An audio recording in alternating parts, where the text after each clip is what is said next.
అనగనగా ఒక ప్రశాంతమైన గ్రామంలో బావి పక్కన ఒక చిన్ని మట్టి పాత్ర పడి ఉండేది. అది పాతబడిపోయి పక్కన చిన్ని చిన్ని పగుళ్ళతో ఉండేది.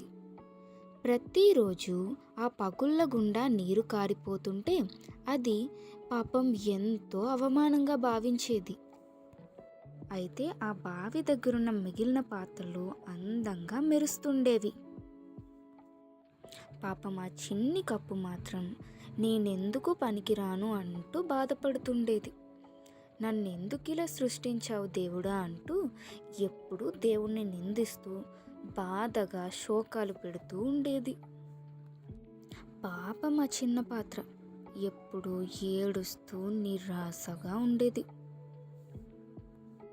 అయితే ఒకసారి ఆ రైతు ఆ బావి దగ్గరికి వచ్చి నీళ్లు నింపుకుంటూ ఆ పాత్రని చూసి అది తన ఇంటికి తీసుకెళ్దామనుకుని ఆ పాత్రలో నీళ్లు నింపి ఇంటికి తీసుకెళ్ళబోయాడు. అయితే రైతు నడుస్తున్నంతసేపు ఆ పాత్రలో ఉన్న పగుళ్ళ వలన నీళ్లు కారుతూనే ఉన్నాయి పాపం. ఇది చూసిన చిన్న కప్పు మరింత డీలా పడిపోయింది. నేనెందుకు పనికిరాని దాన్నంటూ తనను తానే నిందించుకుంటుంది. ఇలా జరిగిన కొన్ని రోజుల తరువాత రైతు ఆ బుజ్జి కప్పుని తీసుకొని ఆ దారి గుండా వెళ్తుండగా రైతుకి ఆ బుజ్జి కప్పుకి కళ్ళు చెదిరిపోయే దృశ్యం కనిపించింది. అందమైన పువ్వులతో, సీతాకోక చిలుకలతో అద్భుతంగా కనిపించింది.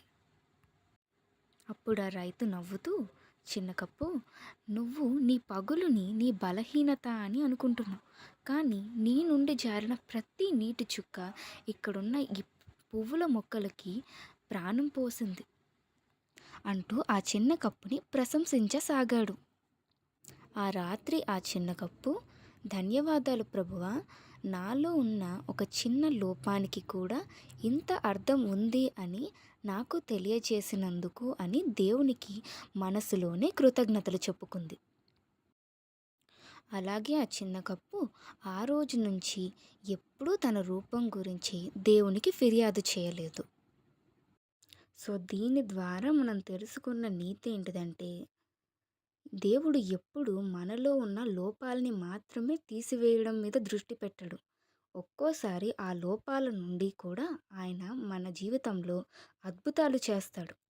కాబట్టి ఎప్పుడూ మనలో ఉన్న లోపాలను చూసి బాధపడకుండా దేవుడు ఆ లోపాలని మనలో ఎందుకు ఉంచాడో తెలుసుకొని ఆయన్ని నమ్మి స్తుతించండి. దేవునికి స్తోత్రం. ఆమేన్.